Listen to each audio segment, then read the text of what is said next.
Guys welcome back to my channel Ritu official. আর তোমরা দেখছো আমার একটি নতুন ভিডিওতে তোমাদেরকে জানাই স্বাগত। আর আজকের ব্লগটা কোন টপিকের ওপর হতে চলেছে টাইটেল অ্যান্ড থাম্বনেল দেখে বুঝেই গেছো। তো কথা না বাড়িয়ে চলো ব্লগটা শুরু করি। মুর্শিদাবাদে এসে প্রায় 1 মাস হতে চলেছে, কিন্তু কোথাও ঘুরতে যাওয়া হয়নি।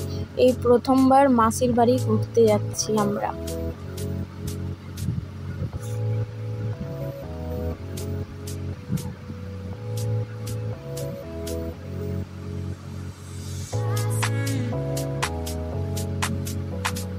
তো মাসির গ্রামে চলে আসলাম। আর এদিকে আমাদেরকে একটু জায়গা হেঁটে হেঁটে যেতে হবে, কারণ এখানে গাড়ি ঘোড়া চলে না। তাই আমরা হেঁটে হেঁটে যাচ্ছিলাম। আর মাসির জন্য আমরা একটা মিষ্টির প্যাকেট নিয়েছিলাম, কারণ অনেক দিন পর যাচ্ছি তো তাই। আর এদিকে তোমাদের সাথে কথা বলতে বলতে আমরা মাসির বাড়ি চলেও আসলাম। এদিকে মাসির বাড়ি আসতে না আসতেই অনেক গরম ছিল, রাস্তায় প্রচণ্ড গরম করেছিল। তাই আমরা এসে প্রথমে ঠান্ডা ঠান্ডা কোল্ড ড্রিঙ্ক খেয়েছিলাম। দেন আমরা মেলা দেখতে গিয়েছিলাম রাত্রেবেলা, সন্ধ্যাবেলা। তো এদিকে এনাকার লোক সেন্সিটিভ।